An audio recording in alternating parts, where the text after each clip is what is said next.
Assalamu alaikum. So students, welcome to my YouTube channel Knowledge for Students.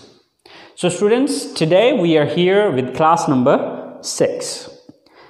Class number 5 के अंदर हमने simple question के answer करना सीखा था कि किस तरह से हम हाँ में जवाब देंगे और किस तरह से ना में जवाब देंगे। आई होप सो आप लोगों ने ट्राई किया होगा, उसको प्रैक्टिस किया होगा और क्वेश्चन भी बनाए होंगे और उनके फिर आगे यस नो में आंसर्स भी किए होंगे।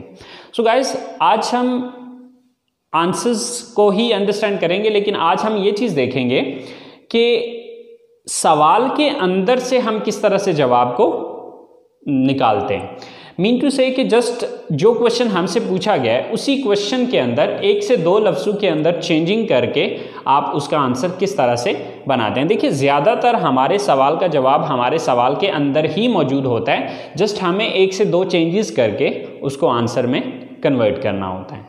तो चले आए स्टार्ट करते हैं कि किस तरह से। तो स्टूडेंट्स, ये कुछ सेंटेंसेस हैं, कुछ क्वेश्चंस हैं, तो चले आए देखते हैं कि हम इन क्वेश्चंस के आंसर इन्हीं क्वेश्चंस के अंदर से किस तरह से निकालेंगे। सो क्या आप कॉलेज जाते हैं? Do you go to college?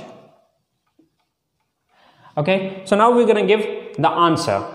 तो आप देखेंगे इसमें यही सारा सवाल रहेगा, आपको डू की जगह यस या नो लगाने की ज़रूरत है। यस, अब देखिए इसके दो ही पॉसिबल आंसर है, या तो यस होगा या फिर नो होगा।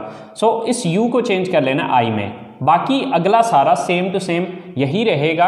हाँ, अगर आगे को प्रोनाउन आ रहा है तो उसको चेंज करने की ज़रूरत है, बट प्रोनाउन चूँकि अभी डिटेल से हमने पढ़ा नहीं है, उसको अभी डिस्कस नहीं किया, इसलिए मैं उस डिटेल में अभी फिल वक्त नहीं जाऊँगा, लेकिन अगली क्लासेस में इंशाल्लाह उसकी भी डिटेल आपको बताऊँगा। सो यस आई, नेक्स्ट जो बकिया बचता है सवाल के अंदर सेंटेंस, वही सेंटेंस हम यहाँ पर लगा देंगे।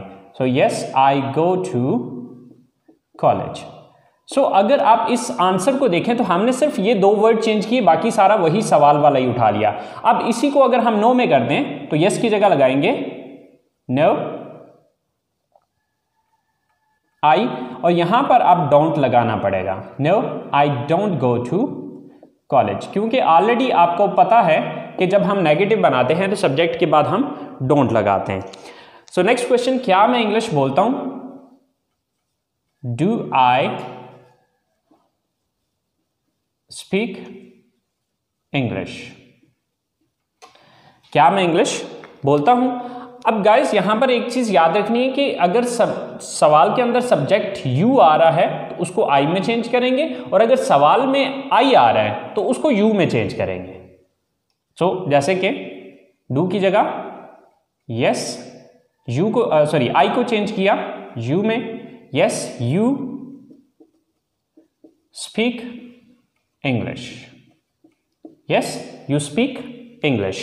अब अगर नो में यही आंसर करना है तो यस की जगह नो लगा दें यू, और आगे आपको पता है कि सब्जेक्ट के बाद डोंट लगाना है। Yes no you don't speak English. No you don't speak English. Next question is, क्या हम क्रिकेट खेलते हैं?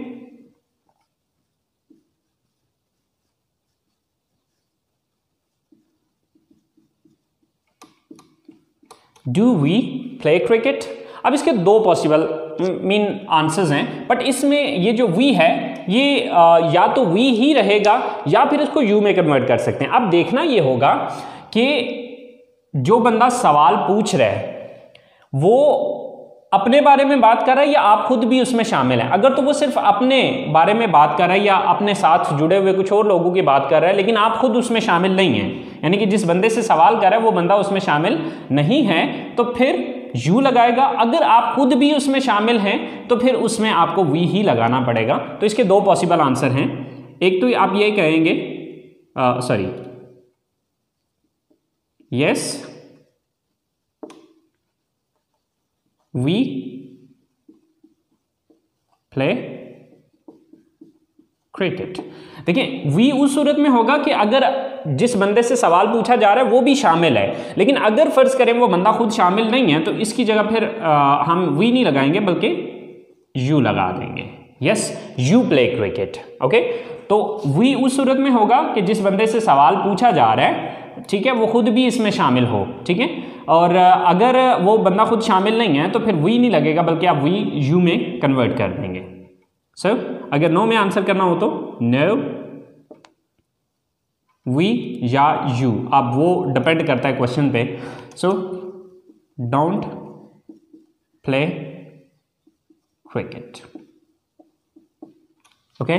सो no, we are you don't play cricket. So हमारा नेक्स्ट क्वेश्चन है, क्या वो किताबें पढ़ते हैं? Do they read books? Do they read books? So do की जगह yes, next same to same, they read books. और अगर आप इसी को नो में लेके जाते हैं, no they don't read books. So guys, अब देखें कि हमने ये जो 4 क्वेश्चन बनाए हैं, इन क्वेश्चन के अंदर अगर हम देखें तो कोई लंबा चौड़ा चेंज नहीं किया हमने, सिर्फ एक शुरू में यस या नो लगाया है और आगे सब्जेक्ट को अगर ज़रूरत पड़ी है तो हमने जस्ट सब्जेक्ट को चेंज किया है। अब आगे मैं आपको ये चीज़ भी बता देता हूँ कि कौन कौन से सब्जेक्ट किस में चेंज होंगे और कौन से सब्जेक्ट चेंज नहीं होंगे। सो स्टूडेंट्स, ये वो वर्ड हैं जो कि आपके अगर सवाल के अंदर आ रहे हों तो आप उनको इनमें चेंज कर देंगे। अगर आपके सवाल के अंदर यू आ रहा है तो उसको आप आई में चेंज कर सकते हैं या फिर वी में चेंज कर सकते हैं। अब देखना ये होगा कि सवाल आप अकेले के बारे में पूछा गया या आप 2 या 2 से ज़्यादा लोग हैं। अगर अकेले हैं तो आई यूज़ करेंगे जवाब में, और अगर 2 या 2 से ज़्यादा लोग हैं तो फिर वी यूज़ करेंगे। अब अगर सवाल के अंदर आई आया तो उसको हम जवाब में यू में चेंज कर देंगे। अगर सवाल में वी आया है तो उसको वी में भी यूज़ कर सकते हैं और यू में भी यूज़ कर सकते हैं, क्योंकि अब ये डिपेंड करेगा कि सवाल किसके बारे में है। यानी कि सवाल जो है वो जो बंदा पूछ रहा है वो सिर्फ अपने बारे में पूछ रहा है या उसने आपको भी शामिल किया। अगर सिर्फ अपने बारे में पूछ रहा है तो आप यू का वर्ड यूज़ करेंगे, और अगर आपको भी साथ शामिल किया है तो फिर वी का वर्ड यूज़ होगा। अगर सवाल में योर आ रहा हो तो उसको माई में भी चेंज किया जा सकता है और अर में भी चेंज किया जा सकता है। अगर सवाल में माई आ रहा हो तो उसको योर में चेंज किया जाएगा, और अगर सवाल में अर आ रहा हो तो जवाब में योर या अर इस्तेमाल होगा। स्टूडेंट्स, अगर इनमें से कोई सब्जेक्ट आ रहा है तो फिर इनको चेंज करने की ज़रूरत नहीं है, सिर्फ आपने यस या नो क्वेश्चन के अंदर लगाना है। बाकी जो अगली स्टेटमेंट है या अगला जो सेंटेंस है उसको सेम एज इट इज़ जिस तरह वहाँ पर दिया गया सवाल के अंदर बिल्कुल सेम टू सेम वही आपने इस्तेमाल करना है। सो आई होप सो स्टूडेंट्स, आप लोगों को इस बात की समझ आ गई होगी। सो अब नेक्स्ट जो है वो मैं आप लोगों को 10 सवालात दे रहा हूँ जिनके आपने यस नो में आंसर करने हैं, और ये आंसर आपने बिल्कुल वैसे ही करने हैं जो तरीक़ाकार मैंने आपको अभी समझाया है। सो स्टूडेंट्स, ये 10 सेंटेंसेस ये हैं, देख लें ज़रा। Do you watch TV? Do they learn English? Do we use the computer? Do I sit here? Do you live in this city? Do we go to mosque? Do they go for morning walk? Do Asim and Amir study in this college? Do they work in this factory? Do you visit different parks? So guys, in sentences को आपने English में convert करना है।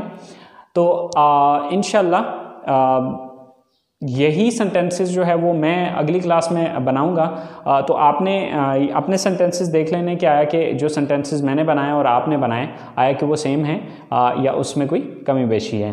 So guys, I hope so आप लोगों ने class को enjoy किया होगा। सो प्लीज़ गाइज़, अगर आप लोग इन वीडियो से कुछ सीख रहे हैं तो अपने दोस्तों को अपने जितने भी कॉन्टैक्ट्स हैं उनके साथ शेयर कीजिए इसको, ताकि आपके साथ साथ वो भी सीख सकें। और अगर आपने अभी तक मेरे चैनल को सब्सक्राइब नहीं किया तो प्लीज़ सब्सक्राइब कीजिए, और कोई भी चीज़ समझ में नहीं आती है तो प्लीज़ नीचे कमेंट्स बॉक्स में आप लोग ज़रूर मेंशन कीजिए। इंशाल्लाह I will try my level best to clear your confusions. So guys, you take care of your self and इंशाल्लाह hope to see you next time soon.